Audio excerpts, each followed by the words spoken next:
Pierre Rabhi. Vers la sobriété heureuse. Désormais, la plus haute, la plus belle performance que devra réaliser l'humanité sera de répondre à ses besoins vitaux avec les moyens les plus simples et les plus sains. Cultiver son jardin ou s'adonner à n'importe quelle activité créatrice d'autonomie sera considéré comme un acte politique, un acte de légitime résistance à la dépendance et à l'asservissement de la personne humaine. Pierre Rabhi. Avant-propos. Depuis 45 ans, j'ai engagé ma vie, avec le soutien et la connivence de Michel et de notre famille, dans la voie de la sobriété. Je préfère par conséquent, plutôt que de me perdre dans des considérations ou des théories générales, témoigner des réflexions, des décisions, des initiatives que, chemin faisant, ce choix délibéré m'a inspiré. Ainsi, le principe faire ce que l'on dit et dire ce que l'on fait donnera un peu de cohérence et, je l'espère, de crédibilité à mon modeste témoignage. Celui-ci n'a d'autre ambition que de contribuer à une réflexion propre à éclairer des décisions qui ne pourront sans cesse être ajournées sans préjudice grave dans l'avenir immédiat et plus encore à moyen et long terme. Cependant, quelle que soit la manière dont on aborde la modération en tant que nécessité incontournable, une certitude demeure. Les limites qu'impose par sa constitution même la planète Terre rendent irréaliste et absurde le principe de croissance économique infinie. Irréaliste, si l'on applique les outils les plus élémentaires d'analyse, sur le plan tant physique que biologique, à l'organisation de la vie en tant que phénomène, absurde dès lors que l'on recourt à la simple logique d'une pensée libre de toute manipulation. Le système dominant qui se targue de grandes performances s'emploie surtout en réalité à dissimuler son inefficacité qu'un simple bilan, notamment énergétique, mettrait en évidence. Cet examen révélera également les contradictions internes d'un modèle qui ne peut produire sans détruire et porte donc en lui-même les germes de sa propre destruction. Le temps semble venu d'instaurer une politique de civilisation fondée sur la puissance de la sobriété. Un chantier exaltant s'ouvre, invitant chacune et chacun à atteindre la plus haute performance créatrice qui soit. Satisfaire à nos besoins vitaux avec les moyens les plus simples et les plus sains. Cette option libératrice constitue un acte politique, un acte de résistance à ce qui, sous prétexte de progrès, ruine la planète en aliénant la personne humaine. Et c'est la beauté de la nature, de la vie et de l'œuvre de l'homme dans sa dimension créatrice qui devra nous inspirer tout au long des voies nouvelles que nous emprunterons.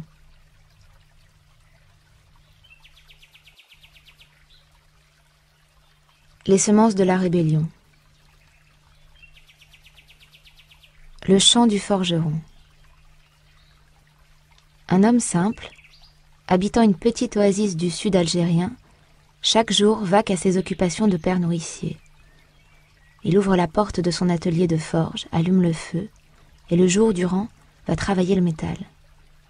Il entretient les outils aratoires des cultivateurs, répare les modestes objets du quotidien. Ce petit Vulcain du désert fait toute la journée chanter l'enclume, un apprenti tirant sur la corde du soufflet de la forge pour attiser les flammes. Des étincelles incandescentes jaillissent du marteau de l'artisan en une nuée d'étoiles fugaces, et tout à son ouvrage, il est comme absent au monde. Un enfant silencieux le regarde et l'admire, en est fier immensément. De temps en temps, l'homme au visage volontaire, ascétique et ruisselant de sueur s'arrête, accueille ses clients, répond à leurs sollicitations. Parfois, un groupe d'hommes se constitue spontanément devant l'atelier. On échange, on boit du thé, on plaisante, on rit, on devise aussi sur des questions graves, accroupis sur une natte en fibre de palme. Non loin de l'atelier est une place carrée, assez vaste, entourée de boutiques, épiciers, bouchers, marchands de tissus, etc., ainsi que d'ateliers de tailleurs, cordonniers, menuisiers, petits orfèvres. Tous les jours, des chansons s'échappent des ateliers comme des condiments de sérénité pour se répandre dans l'atmosphère tiède ou suffocante selon les saisons.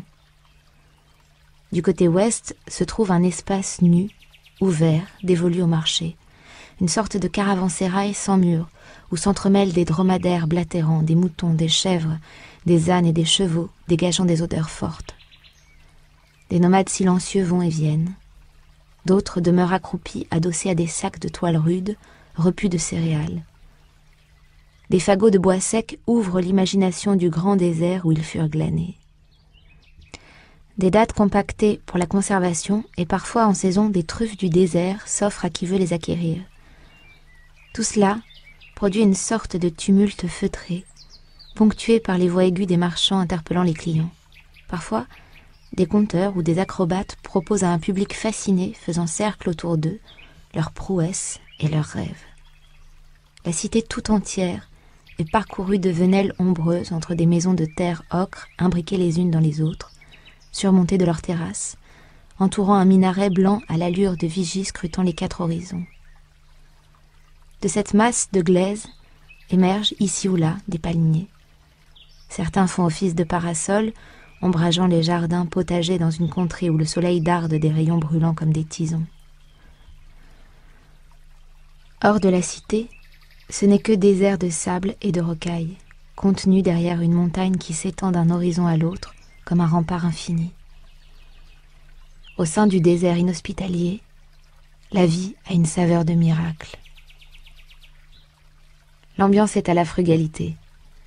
La misère extrême touche peu de gens de cette culture de l'aumône et de l'hospitalité, sans cesse rappelée comme des devoirs majeurs par les préceptes de l'islam. Les saisons et les constellations rythment le temps.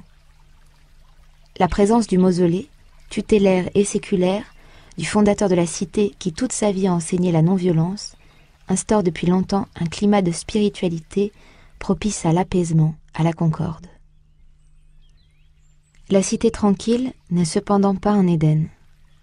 Ici comme ailleurs, les humains sont affligés de tourments. Le meilleur et le pire cohabitent. Aux valeurs conviviales se mêlent les dissensions, les jalousies, une condition des femmes qui souvent blesse la raison et le cœur. Une tempérance obstinée tente cependant et en dépit de tout d'entretenir la paix. Une sorte de joie omniprésente surmonte la précarité, saisit tous les prétextes pour se manifester en des fêtes improvisées. Ici, l'existence s'éprouve d'une manière tangible. La moindre gorgée d'eau, la moindre bouchée de nourriture donne à la vie, sur fond de patience toujours renouvelée, une réelle saveur. On est prompt à la satisfaction et à la gratitude dès lors que l'essentiel est assuré, comme si chaque jour vécu était déjà un privilège, un sursis. La mort est familière, mais elle n'est pas tragédie. Ces prélèvements d'enfants sont souvent cruels, mais la conviction selon laquelle le Créateur, pour préserver leur innocence, les soustrait aux turpitudes du monde par une sorte de privilège, allège le chagrin. La mort est l'intendante d'une finitude à laquelle chacun est préparé. Elle est évidence et n'a cure du rang social, du prestige ou de la richesse. Elle vaque à son magistère, imprévisible, et remet les âmes à Dieu quand celui-ci le décide. La résignation à ce qui est écrit est propice à l'apaisement, car le destin est le jouet de causes contre lesquelles la volonté humaine est impuissante. Mais rien ne peut advenir sans la volonté de Dieu. C'est au sein de ce monde complexe que le forgeron fait tous les jours chanter l'enclume. Il est lui-même chanteur, poète, et fait offrande de son art. Soutenant sa voix d'un instrument à cordes, il provoque la jubilation de nombreux auditeurs en liesse, proches souvent d'une transe partagée, sous une voûte céleste presque invariablement constellée d'étoiles, à l'éclat incomparable. Si ce monde, entre songe et poésie, n'était pas exempt de ces tourments, c'était un fruit longuement maturé sur l'arbre du destin. Comme en d'autres lieux du monde, les humains y ont tenté l'harmonie, sans parfaitement y parvenir, la perfection n'étant pas leur apanage. La fin d'un monde séculaire. Et puis, insidieusement, lentement, tout s'est mis à basculer au sein de ce monde séculaire. Le forgeron s'attriste. Il est soucieux, absorbé par d'étranges pensées. Il ne rentre plus chez lui au crépuscule tel un chasseur libre, parfois bredouille, mais le plus souvent chargé d'un panier rebondi d'une provende qu'il ne doit qu'à son mérite, à son talent et à son courage, ainsi qu'à la bienveillance divine pour que vive sa famille. Pour le forgeron, le labeur commence dangereusement à manquer. Les occupants français ont découvert de la houille et proposent à tous les hommes valides un travail salarié. Toute la cité est bouleversée. C'en est fini du temps savouré comme de l'éternité. L'heure a sonné de celui des horloges et des montres, jusque-là inconnu. A sonné, avec ses minutes, ses secondes. Ce temps nouveau a pour dessein d'abolir toute perte de temps, et au royaume du songe tranquille, l'indolence est tenue pour de la paresse. À présent, il faut être sérieux, besogner beaucoup. Chaque matin, une lampe à acétylène à la main, il faut s'abîmer dans les entrailles obscures de la terre pour en exhumer une matière noire, recelant un feu endormi depuis un temps immémorial, comme dans l'attente d'un réveil qui lui permettra de changer l'ordre du monde. Chaque soir, les hommes sortent le visage souillé de l'étrange termitière où ils furent consignés le jour durant. On a peine à les reconnaître tant que les ablutions n'ont pas libéré leur visage du masque sombre de houille et de poussière qui le recouvre. Un cerne noir s'obstine autour des yeux, emblème de la nouvelle confrérie des mineurs. La montre bracelet orne de plus en plus de poignets. Pour aller plus vite, les bicyclettes se multiplient. L'argent s'insinue dans toutes les ramifications de la communauté. Les traditions ont un parfum de surannée, de révolu. Il faut à présent se mettre à l'heure de la civilisation nouvelle. Le forgeron, tel le maître Cornille d'Alphonse Daudet, souffrant pour l'honneur bafoué de son moulin à vent, respiration du bon Dieu, concurrencé par les moulins à vapeur, invention du diable, résiste tant qu'il le peut à ces bouleversements. Il doit cependant se rendre à l'évidence.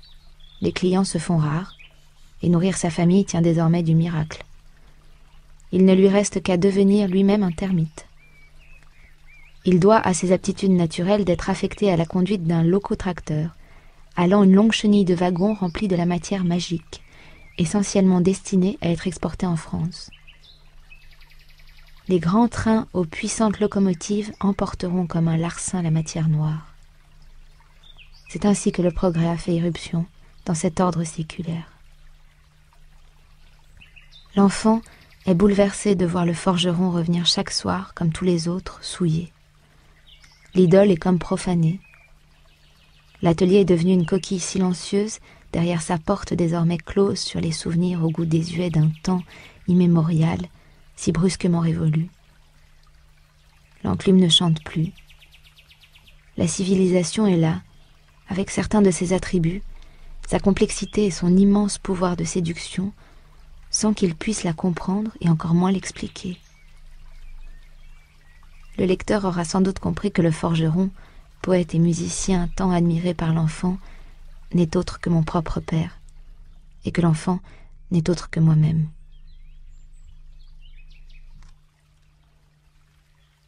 Le silence de l'enclume. La servitude de son père inflige à l'enfant une étrange blessure. Toute la population sent que quelque chose d'important advient insidieusement, sans savoir vraiment quoi. L'ère du travail en tant que raison d'être a pour corollaire l'immodération appelée par l'argent et les nouvelles choses à acheter. Comme en un dernier sursaut de liberté, sitôt le premier salaire perçu, certains mineurs ne retournaient pas au travail. Quand ils réapparaissaient, après un mois ou deux, les employeurs mécontents leur demandaient pourquoi ils n'étaient pas revenus travailler plus tôt. Ils répondaient alors avec candeur qu'ils n'avaient pas fini de dépenser leur argent. Pourquoi donc travailleraient-ils? Sans en être conscients, ils posaient une question qui a été soigneusement évitée, mais que d'aucuns considèrent aujourd'hui comme essentielle et à laquelle il faudra bien répondre en ces temps de grands chambardements qui obligent à reconsidérer la condition humaine. Travaillons-nous pour vivre ou vivons-nous pour travailler? Quant aux naïfs indisciplinés, on imagine bien que la compagnie des houillères leur a remis les pendules à l'heure.